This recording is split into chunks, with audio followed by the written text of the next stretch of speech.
ఆనాటి కేసీఆర్ వేరు, ఇప్పటి కేసీఆర్ వేరు.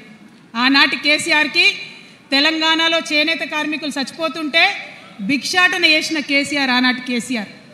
ఇయాలటి కేసీఆర్ మారిన మనిషి, మనిషి, మన మనిషి కాదు. ఆచి చికెన్ మసాలా ఏమైంది ఇయాలటి కేసీఆర్కి? హైడ్రాల ఇల్లు కూలిపోతుంటే అరుస్తున్నారు, అన్నా ఎక్కడున్నావు రా, వచ్చిండ్రా? రాలే. వెలుగుమట్ల ఇల్లు కూలితే వచ్చిండ్రా?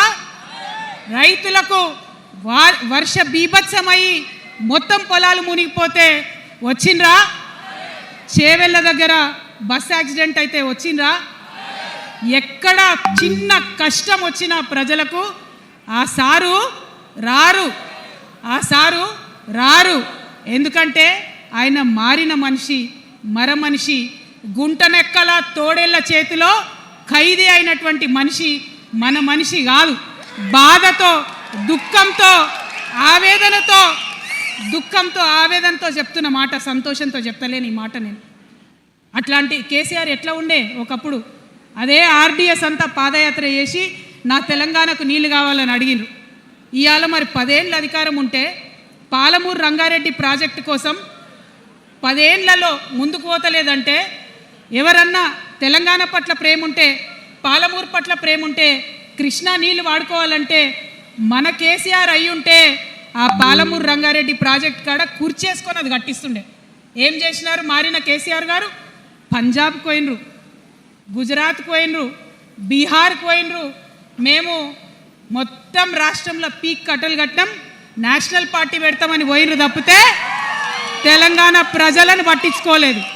పట్టించుకుని ఉంటే, కేంద్రంతో గొడవ పెట్టుకోకుండా ఉంటే ఇవాళ పాలమూరు రంగారెడ్డి పారకపోతుండేనా? నేను అడుగుతా ఉన్నా స్ట్రేట్గా. ఇన్ని రోజులు నేను ఎన్ని మాటలు మాట్లాడినా బీఆర్ఎస్ పార్టీ నాయకులు ఒక్కరు కూడా బయటకు వస్తలేరు, సమాధానం చెప్తలేరు.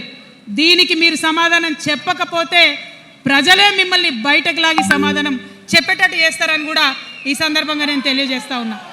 ఒకటే మాట అడుగుతున్నా, మన కేసీఆర్ అయి ఉంటే ఆనాడు తెలంగాణ బిడ్డలు కష్టపడితే బయటకు వచ్చి నా బిడ్డలకు ఇబ్బంది అవుతుందని కొట్లాడిన వ్యక్తి, సింగరేణి గనిలో ఒక కార్మికుడు చనిపోతే అక్కడి దాకా పోయి చూసి వచ్చినటువంటి వ్యక్తి, మరి తెలంగాణ వచ్చినాక ఏమైందా ప్రేమ? అధికారం ముందు మమకారం తగ్గిపోయిందా? ఏం జరిగిందని నేను అడుగుతా ఉన్నా. ఆచి చికెన్ మసాలా.